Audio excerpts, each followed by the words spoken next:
വീണ്ടും കർത്താവും രക്ഷിതാവുമായ യേശുക്രിസ്തുവിൻ്റെ നാമത്തിൽ G2R പ്ലാറ്റ്ഫോമിൽ ദൈവവചനം കേട്ടുകൊണ്ടിരിക്കുന്ന വിശുദ്ധന്മാരേവർക്കും വന്ദനം. കഴിഞ്ഞ ക്ലാസ്സിൽ ലേവ്യ പൗരോഹിത്യത്തിലെ ദൃശ്യവസ്ത്രങ്ങളും രാജകീയ പൗരോഹിത്യ വസ്ത്രത്തിൻ്റെ അദൃശ്യ ഭാഗങ്ങളെയും കുറിച്ച് നാം കണ്ടു. പഴയ നിയമത്തിൽ മഹാപുരോഹിതനും പുരോഹിതൻ്റെ വംശക്കാരും മക്കളും ധരിച്ചിരിക്കുന്ന ദൃശ്യവസ്ത്രങ്ങൾ, വിസിബിൾ അഡോൺമെൻറ്റ്. പുതിയ നിയമത്തിൽ പത്രോസ് എഴുതിയ 1-2-9 രാജകീയ പുരോഹിതവർഗം ധരിക്കുന്ന അദൃശ്യ വസ്ത്രങ്ങൾ. പുറപ്പാട് 28 അധ്യായവും പത്രോസ് എഴുതിയ 1-2 വാക്യവും താരതമ്യം ചെയ്ത് പഠിച്ചുകൊണ്ടിരിക്കുന്ന ഒരു പരമ്പരയാണിത്. ദൃശ്യവസ്ത്രങ്ങൾ ദൃശ്യലോകത്തിലെ വസ്തുക്കൾ കൊണ്ട്, ദൃശ്യകരങ്ങൾ കൊണ്ടുണ്ടാക്കി കൊടുക്കുമ്പോൾ അദൃശ്യമായ ആത്മീയ പൗരോഹിത്യ വസ്ത്രങ്ങൾ അദൃശ്യനായ ദൈവത്തിൻ്റെ കരത്താൽ നൽകപ്പെട്ടതത്രേ. ദൃശ്യമായത് ഒഴിഞ്ഞുപോയി. എബ്രായർ 9:9 ആ കൂടാരം തന്നെ ഈ കാലത്തേക്ക് ഒരു സാദൃശ്യമാകുന്നു, നിഴലാകുന്നു. പൊരുൾ ദൈവസഭ എന്ന കൂടാരം. ദൃശ്യമായത് മാറി അദൃശ്യമായത് വെളിപ്പെട്ടു. കാരണം നിഴലും ദൃശ്യമായ ലേവ്യ പൗരോഹിത്യം ഇന്നില്ല. പ്രത്യുത പൊരുളും അദൃശ്യവുമായ രാജകീയ പൗരോഹിത്യം പെന്തക്കോസ്ത് ദിവസത്തിൽ സ്ഥാപിതമായി.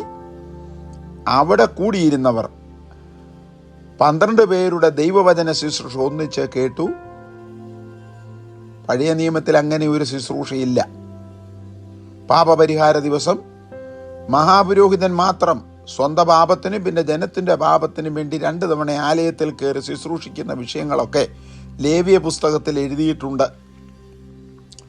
എന്നാൽ നമ്മളുടെ മഹാപുരോഹിതൻ പാപരഹിതനാകിയാൽ പാപികൾക്ക് വേണ്ടി മരിച്ചു. പാപമില്ലാത്തവനായിപ്പോൾ പിതാവിൻ്റെ വലതുഭാഗത്ത് പക്ഷപാതം ചെയ്യുന്നു. പാപം ക്ഷമിക്കപ്പെട്ടവർക്ക് വേണ്ടി മാത്രമാണ് അവൻ വരുന്നത്. അല്ലാതെ ജീവനോടിരിക്കുമ്പോൾ കിഴക്കോട്ട് നോക്കി പാപിയായി എന്നോട് കരുണ തോന്നണമേ എന്ന് പ്രാർത്ഥിക്കുന്ന ബാവയുടെയും മെത്രാന്മാരുടെയും പൗരോഹിത്യത്തിൻ്റെയും വിശ്വാസ സമൂഹത്തിൻ്റെയും മരണശേഷം പോലും കല്ലറയിൽ ചെന്നും പാപിയായി എന്നോട് കരുണ തോന്നണമേ എന്ന് പ്രാർത്ഥിക്കുന്നവരുടെ രക്ഷയ്ക്ക് വേണ്ടിയല്ല കർത്താവ് വരുന്നത്. പാപികൾക്ക് വേണ്ടി മരിച്ചവൻ പാപം കൂടാതെ വീണ്ടും പ്രത്യക്ഷപ്പെടുന്നത് പാപം ക്ഷമിക്കപ്പെട്ടവർക്ക് വേണ്ടി മാത്രമാണ്.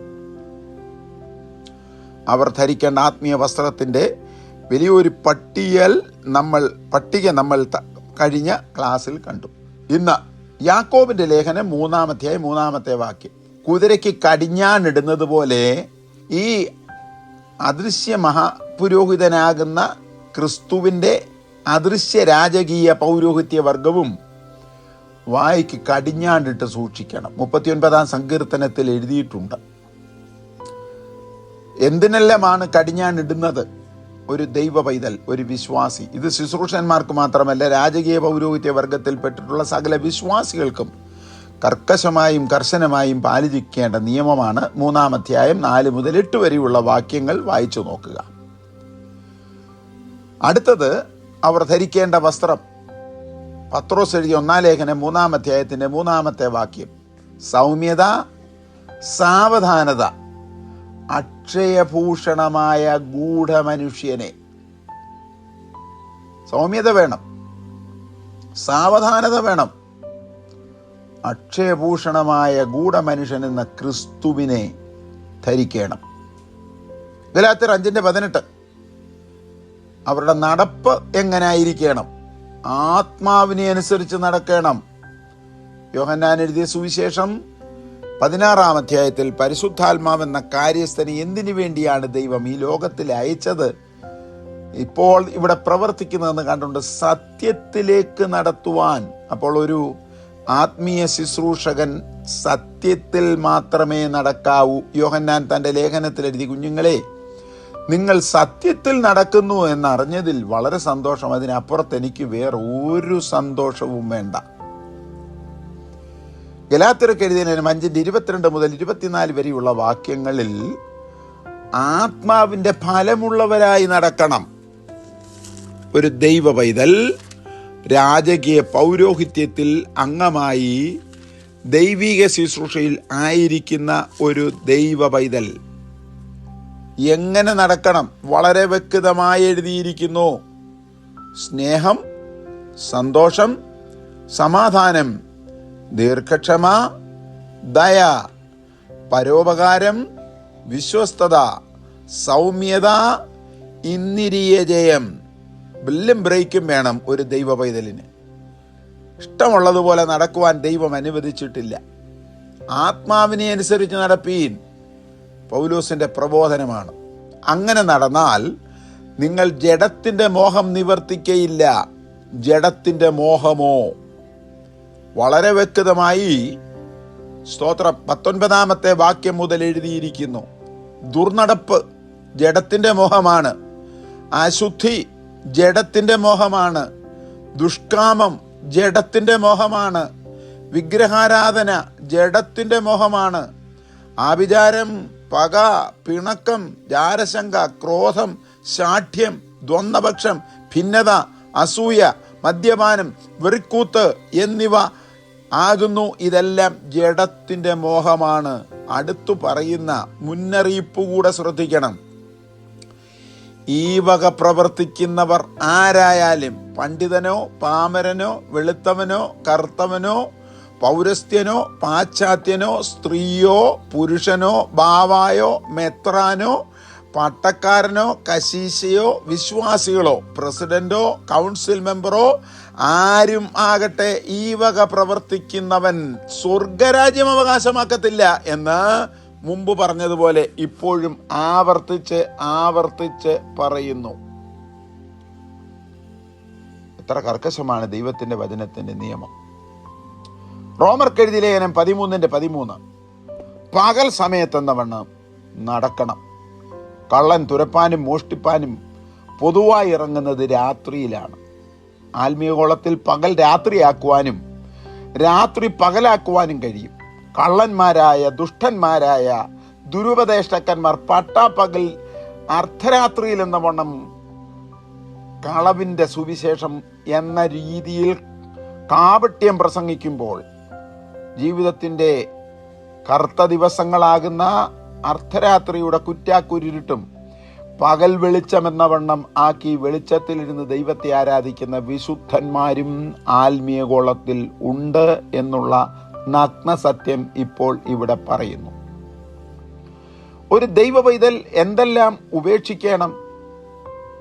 രക്ഷിക്കപ്പെടുന്നതിന് മുൻപായിരുന്ന അനാത്മീയ വസ്ത്രങ്ങൾ എന്തെല്ലാമായിരുന്നു? അതിൽ ഏതെല്ലാം ആണ് ഉരിഞ്ഞു കളയേണ്ടത് എന്ന് റോമർക്കെഴുതിയ ലേഖനം 13:12 തൊട്ട് ശ്രദ്ധിക്കുക.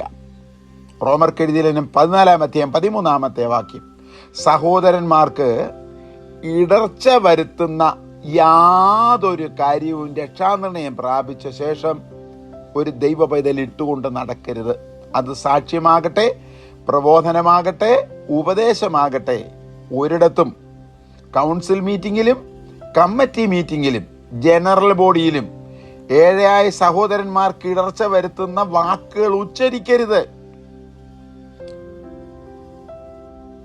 ശ്രദ്ധയോടുകൂടെ ജീവിക്കുക.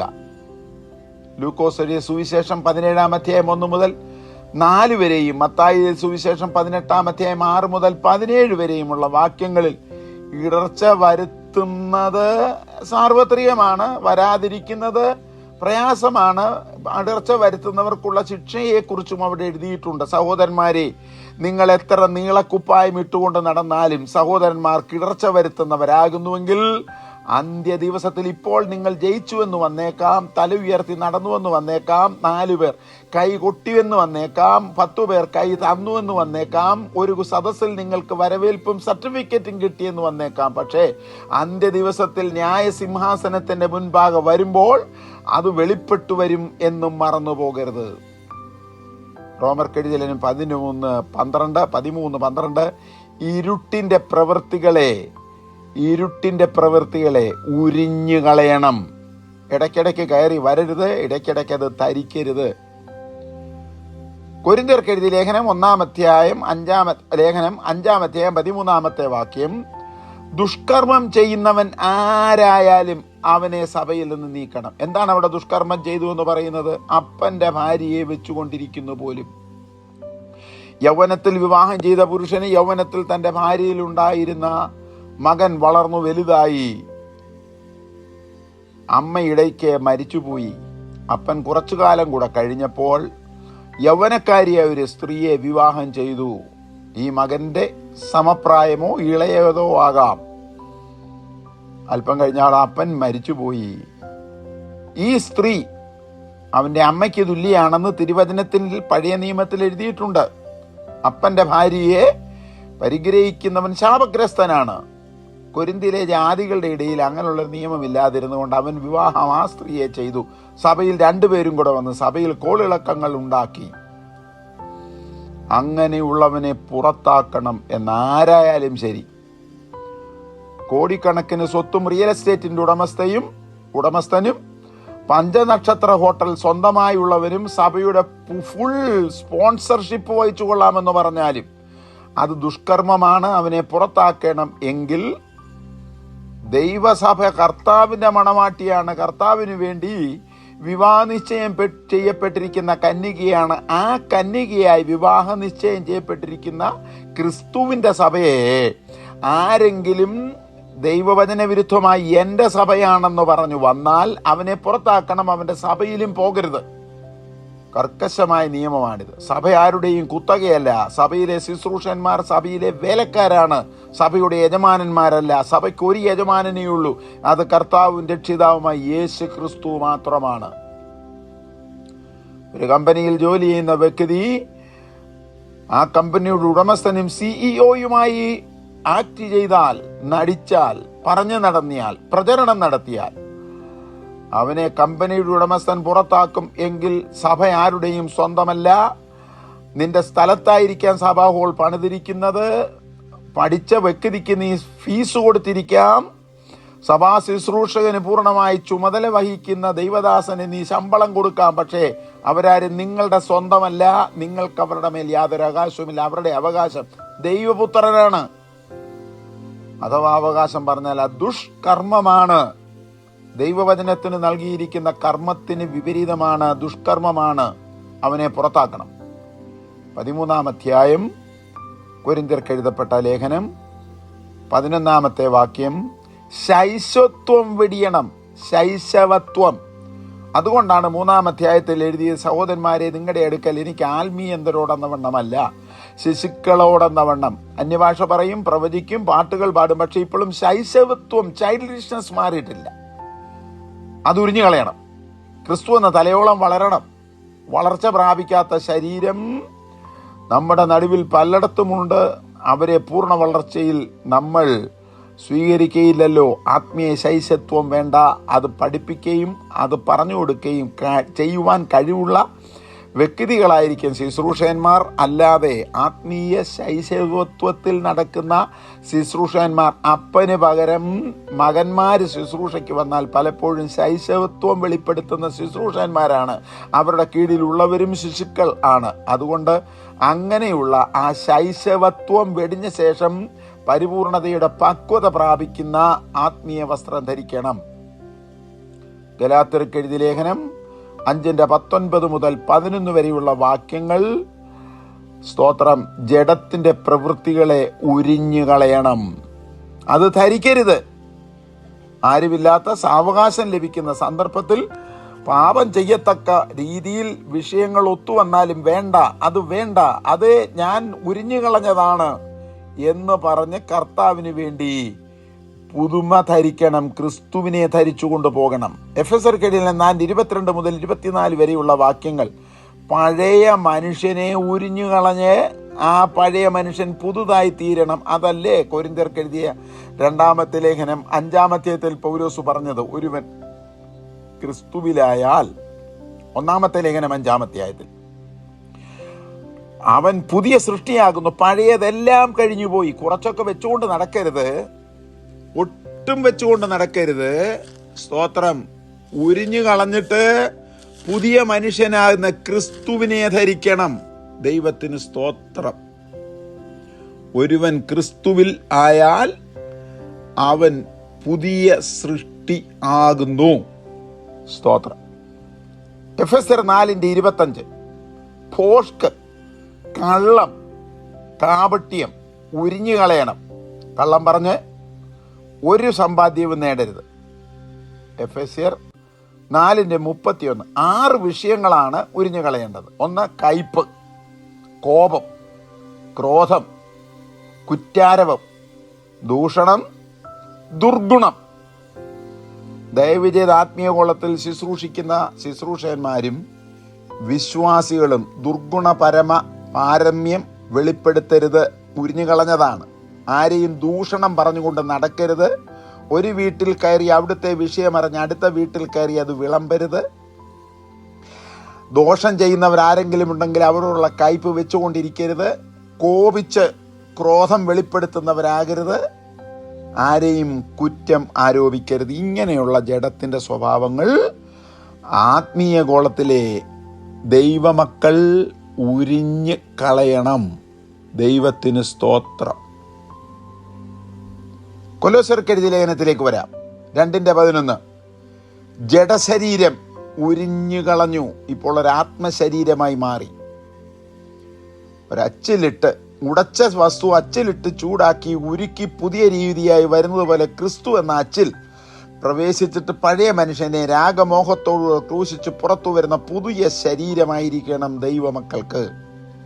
3-8 വാക്യത്തിൽ 5 വിഷയങ്ങൾ വിട്ടുകളയണം എന്നെഴുതിയിരിക്കുന്നു. 1 കോപം, 2 ക്രോധം, 3 ഈർഷ്യ, 4 ദൂഷണം, 5 ദുർഭാഷണം.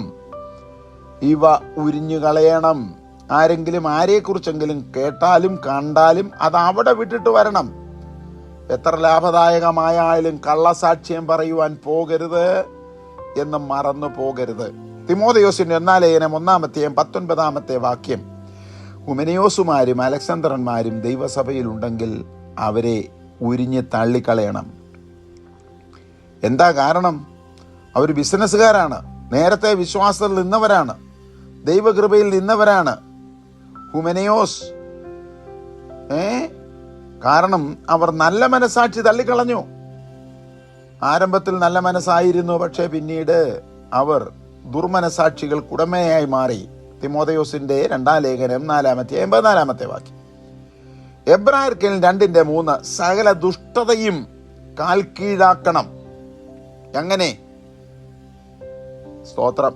ചവിട്ടിക്കളയണം ദുഷ്ടത മുഴുവൻ. പത്രോസിന്റെ 1 ലേഖനം 3:21 ജഡത്തിന്റെ അഴുക്ക് കളയണം. ജഡത്തിന്റെ പ്രവൃത്തികൾ എന്തെല്ലാമാണെന്ന് 66 കൂട്ടം കാര്യങ്ങൾ തിരുവചനത്തിൽ എഴുതിയിട്ടുണ്ട്. അവ ഒന്നൊന്നായി വിവരിപ്പാൻ താല്പര്യപ്പെടുന്നില്ല. ജഡത്തിന്റെ പ്രവൃത്തികൾ 66 കൂട്ടങ്ങൾ. അവസാനമായി വെളിപ്പാട് പുസ്തകം 3:4 ആത്മീയ വസ്ത്രം മലിനമാക്കരുത്. രക്ഷാനിർണയം പ്രാപിച്ച് പുതിയ സൃഷ്ടിയായി ജലസ്നാനം സ്വീകരിച്ച് വെള്ളത്തിൽ നിന്ന് പൊന്തി വന്നപ്പോൾ നിങ്ങൾ അറിയാതെ ഒരു ആത്മീയ വസ്ത്രം നിങ്ങളുടെ മേൽ ദൈവം തന്നു. അതിനെ നിങ്ങൾ മലിനമാക്കരുത്. വെളിപ്പാട് പുസ്തകം 19:8 അത് സ്വർഗത്തിൽ ദൈവസഭ വെളിപ്പെട്ട് ക്രിസ്തുവിന്റെ ന്യായാസനത്തിന് മുന്നിൽ വെളിപ്പെടുന്നിടം വരെ തുടർന്നുകൊണ്ടേയിരിക്കണം. അതുകൊണ്ട് പഴയ നിയമത്തിൽ ഒരു വേദഭാഗം ഉച്ചരിക്കട്ടെ. ശലോമോന്റെ സഭാപ്രസംഗം 9:8 നിന്റെ ഉടുപ്പ് എല്ലായ്പ്പോഴും വെള്ളയായിരിക്കട്ടെ. ഉണ്ണുമ്പോഴും ഉറങ്ങുമ്പോഴും എഴുന്നേൽക്കുമ്പോഴും പോകുമ്പോഴും കൺവെൻഷനിൽ പ്രസംഗിക്കുന്ന പ്ലാറ്റ്ഫോമിൽ മാത്രമല്ല, ഇറങ്ങി വന്ന് വീട്ടിലിരിക്കുമ്പോഴും നിന്റെ ഉടുപ്പ് വെള്ളയായിരിക്കട്ടെ. നിന്റെ തലയിൽ എണ്ണ കുറയാതിരിക്കട്ടെ. അഭിഷേകം നിന്റെ തലച്ചോറിനെ നിയന്ത്രിക്കട്ടെ. സങ്കീർത്തനം 133:1 മുതൽ 3 വരെയുള്ള വാക്യങ്ങൾ ആ അഭിഷേക തൈലം ഉച്ചി മുതൽ ഉള്ളംകാല് വരെ തുടരട്ടെ. അതുകൊണ്ട് ബുദ്ധിയുപദേശം സഭാപ്രസംഗം 9:9-10 ചെയ്യുന്നതൊക്കെയും ശക്തിയോടെ ചെയ്യണം. ഈ വക ഉരിഞ്ഞു കളയേണ്ടതിനോട് ബലഹീനത കാണിക്കരുത്. അവസാനമായി യെരമ്യാ പ്രവചനം 48:10 വിശ്വസ്തരായിരുന്ന് ഈ ആത്മീയ വസ്ത്രം ധരിച്ച് അദൃശ്യരായ ദൈവത്തിനു വേണ്ടി ഈ രാജകീയ പൗരോഹിത്യ വസ്ത്രത്തിൻ്റെ ശുശ്രൂഷ തന്മയത്വത്തോടും കർത്തവ്യബോധത്തോടും കൂടെ ചെയ്യുവാൻ കൃപ നിങ്ങളുടെ മേൽ ദൈവം ചൊരിയുമാറാകട്ടെ എന്ന് പ്രാർത്ഥിച്ചുകൊണ്ട് ഈ സെഷനും ഇവിടെ പര്യവസാനിപ്പിക്കുന്നു. ദൈവമായ പിതാവേ, അങ്ങയുടെ പുത്രൻ്റെ നാമത്തിൽ ഞങ്ങൾ അങ്ങയെ സ്തുതിക്കുന്നു. എല്ലാവരെയും അനുഗ്രഹിച്ച് ആശീർവദിക്കണം. കേട്ട വചനത്തിൻ്റെ അടിസ്ഥാനത്തിൽ ആത്മീയ പുരോഹിത വർഗത്തിന് ദൈവം നിഷ്കർഷിച്ചിരിക്കുന്ന നിയമാനുസൃതം ജീവിപ്പാൻ അടിയങ്ങളെ ഒരിക്കൽ കൂടെ തിരുസന്നിധിയിൽ താഴ്ത്തി സമർപ്പിച്ച് അപേക്ഷിക്കുന്നു. കേൾക്കുമാറാകണമേ.